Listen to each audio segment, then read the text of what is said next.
সামনেই রয়েছে 2026-এর বিধানসভা নির্বাচন, আর তার আগেই ঘুঁটি সাজাচ্ছে রাজ্যের শাসক দল তৃণমূল কংগ্রেস। আর এর মাঝেই তৃণমূলের জেলা সভাপতি পদ থেকে সরানো হয়েছে অনুব্রত মণ্ডলকে। কেষ্ট এখন নামমাত্র শুধুমাত্র কোর কমিটির সদস্য। আর কেন এবার অনুব্রত মণ্ডলকে সরানো হলো? তাহলে কি কেষ্ট রাজের এবার ইতি হচ্ছে? নতুন করে কাজল রাজ শুরু হচ্ছে? এটা কি নতুন কোনো সমীকরণের ইঙ্গিত? দেখুন।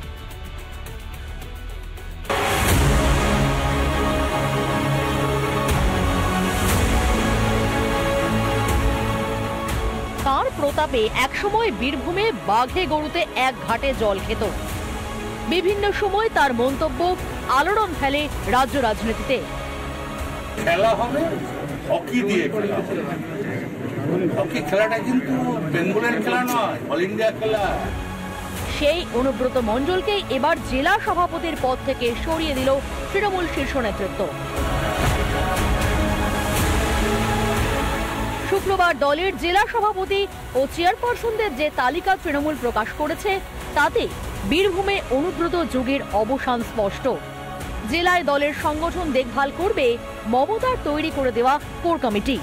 অনুব্রত এখন শুধু সেই কমিটির সদস্য মাত্র, জোটেনি চেয়ারপারসনের পদও। এই পদক্ষেপের পরই জল্পনা কেষ্ট ডানা ছেটে আদতে কাজলের হাত শক্ত করল তৃণমূল। আর এর পিছনে রয়েছে 26-এর ভোট অঙ্ক।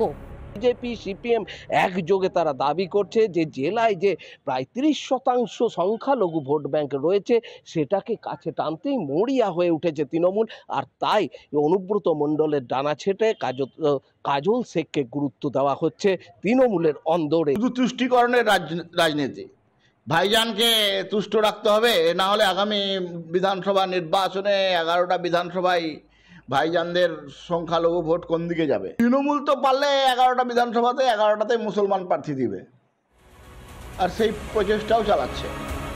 অন্যদিকে প্রায় 1.5 মাস পর রবিবার হতে চলেছে কোর কমিটির বৈঠক।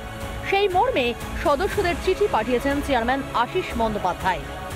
বীরভূম জেলায় কোনো ব্লকে অশান্তি চলছে, কেন চলছে, কি জন্য চলছে, সেগুলো কোর কমিটি মিটিংয়ে আলোচনা হওয়া বাঞ্ছনীয় ছিল। সেগুলো আলোচনা হচ্ছিল না, যার জন্য বারবার আমি প্রতিবাদ করেছি এবং রাজ্য নেতৃত্বকে বিষয়গুলো আমি জানিয়েছি। প্রত্যেক মাসে অন্ততপক্ষে 2 বার করে যেন কোর কমিটি মিটিং হয়। শুক্রবারের ঘোষিত তালিকা অনুযায়ী নেই কোর কমিটির আহ্বায়ক পদও। ফলে অনুব্রত ঘনিষ্ঠ সিউড়ির বিধায়ক বিকাশ চৌধুরীর জানাও ছাঁটা হয়েছে বলেই মত রাজনৈতিক মহলের। এরই মধ্যে কোর কমিটির সদস্য কাজলকে তুলে ধরে সংখ্যালঘুদের মন পেতে দলের সম্পদ অনুব্রতকে কোণঠাসা করতে 2 বার ভাবলেন না মাননীয়া? বীরভূম থেকে মনোরঞ্জন চ্যাটার্জির রিপোর্ট, রিপাবলিক বাংলা।